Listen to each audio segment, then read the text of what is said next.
TTD chairman దగ్గర నుంచి police వ్యవస్థ దాకా కూడా ఎవరు కూడా తిరుమలలో ఇన్ని లక్షల మంది వస్తా ఉన్న నేపథ్యంలో వాళ్ళకి ఏ రకమైన సెక్యూరిటీ కల్పించాలి, వాళ్ళకి ఏ రకమైన వసతులు కల్పించాలి అన్న ఆలోచన ఎవరికీ లేదు. కనీసం ఆ కౌంటర్లలో నిలబడి ఉన్న ప్రజలకు ఆ పార్కుల్లో ఇక్కడ ఉన్న వాళ్ళ పేషెంట్లను అడిగితే అన్న 9 గంటలకు వచ్చినామన్న ఆ పార్కులో అన్నే ఉన్నాము, పార్కులో పెట్టారు, కనీసం నీళ్లు కూడా ఇవ్వలేదన్న అని చెప్తున్నారు.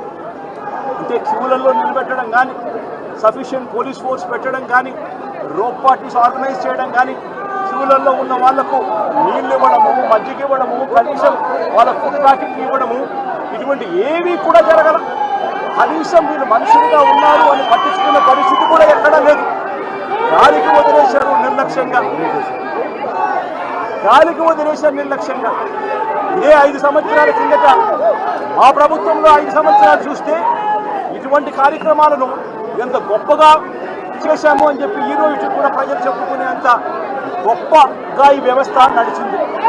అలాంటిది ఈరోజు చూస్తే కనీసం నీళ్ళు ఇచ్చేవాళ్ళు లేరు, క్యూలలో నిలబెట్టేవాళ్ళు లేరు, పోలీసులు కనీసం రోప్పాటీలు అక్కడ ఉండి జాగ్రత్తగా క్యూలలో పర్యవేక్షించే వాళ్ళు లేరు, కనీసం క్యూలలో ఉన్న వాళ్ళకు తిండి నీళ్లు ఇచ్చే పరిస్థితి కూడా లేని పరిస్థితిలో ఈ వ్యవస్థ నడుస్తూ ఉంది.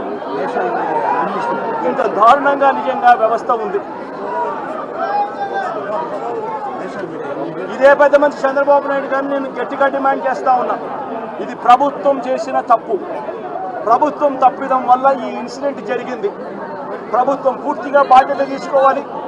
చనిపోయిన వాళ్ళకు కనీసం ప్రతి ఒక్కరికి కూడా గవర్నమెంటే బాధ్యత తీసుకొని ప్రతి ఒక్కరికి కూడా కనీసం అంటే ప్రతి ఒక్కరికి 50 లక్షల రూపాయలు కనీసం ఎక్స్గ్రేషియా ఇవ్వాల్సిన అవసరం ఉంది.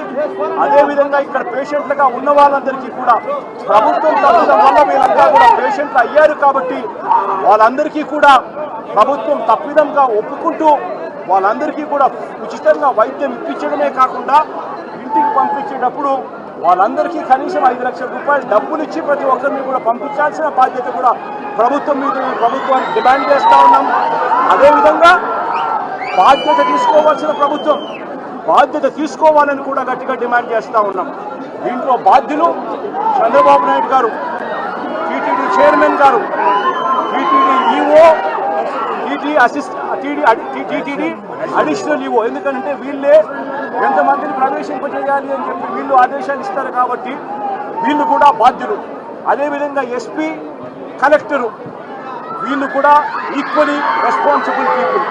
మొత్తం పోలీస్ డిపార్ట్మెంట్ను లేకుండా చేసి పోలీస్ డిపార్ట్మెంట్ పలసగా అక్కడ పెట్టి ఈ చావులకు కారణమైన వీళ్ళందరి మీద కూడా యాక్షన్ తీసుకోవాల్సిన అవసరం ఉంది.